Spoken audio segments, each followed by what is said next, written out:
Okay, my YouTube people, now that I have the distributor installed, I'm going to go back to wiring in my relay. Now I'm going from 6 volts to 12 volts, so the cutout relay is going to go away, and I'm going to a 12 volt electronic relay.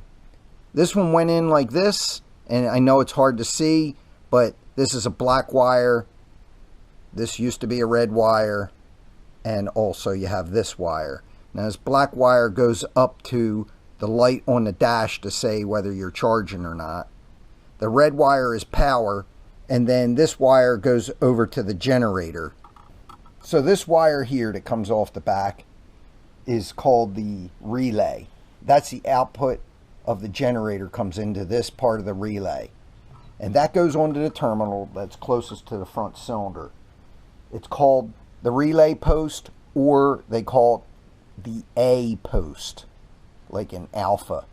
That's that post. The other post that's further away is the F post.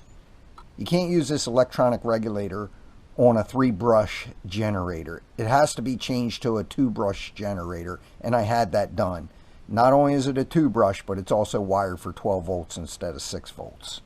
And this red wire here goes straight to the battery.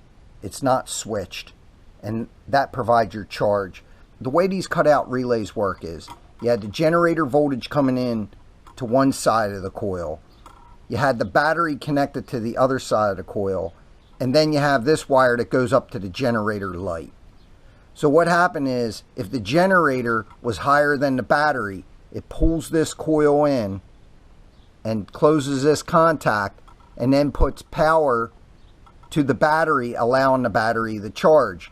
But if the battery is higher than the generator, it lets this coil go, and then you're running off battery power. The way that the circuit works is whatever voltage was higher is what you ran off of. That's how these cutout relays worked. If the generator was higher than the battery, the relay closed and put the charge to the battery. And then if they were close, it kind of backed off. It was in between the two, and it wouldn't light the light. But if it wasn't charging at all, it allowed this coil to back this all the way off. It connected to this contact, and then it lit your dash light and let you know that it wasn't charging at all. So like I said, when they were close in voltage, it kind of hovered in between, and then if the generator was a lot higher, it closed this relay and allowed it to charge. So this new electronic regulator, it's made by a company called V-Tronic Engineering. It's sold by Samuel Supplies. This is both these companies' information. It's v-tronic.com and also samuelsupplies.com. The first thing I notice is that this is wired differently than what the factory had theirs wired at. I'm going to make this match up to what this says, because it says that if you don't wire it right, you can damage it electrically. So 2 goes straight to F, 3 comes off the dashboard, A from the generator comes over onto this terminal, and also the dash light gets hooked to that terminal now. And that's part of what the biggest difference is. In the directions it says isolate or remove redundant field switch. And I removed the wire. Originally this was a green wire, and it's still kind of green. The one thing that's nice about this is it has a red and a green light to indicate if it's working properly. So that'll be a big help. Alright, now that I have it wired, I just want to go over it one more time. Terminal number 1. This is the wire that goes up to the light. Also, it goes to the A terminal of the generator, which is the terminal that's closest to the front cylinder. This is terminal number 2. This wire here goes over to the F terminal on the generator, and that is the terminal that's closest to the front fender. Terminal number 3 gets hot all the time, and they get that power off of the switch up on the dash, but it's a hot 12 volts all the time. Now I'm going to install it, and it's just the 2 screws.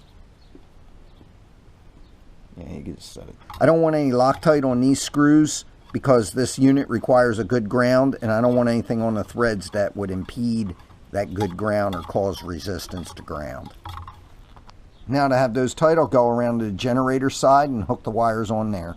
Part number for this 12 volt regulator is 047 8512. That's a regulator for electronic 12 volt relay style, no cover, for 12 volt 2-brush generator. Of course, I'm going to keep my original cutout relay because I can't throw anything away, and down the road I may want to go back to 6 volts. So I'll just put it in the same box and mark it. As you can see, I have both the wires on the generator, and that's all ready to go. So thank you for watching. Please don't forget to like and subscribe. So follow along, because I'll have more videos on this 46 knuckle and it going back together, and then I'll have a first start video. If you have any questions, drop them in the comments. I usually read them all and try to respond to all of them. Thanks for watching.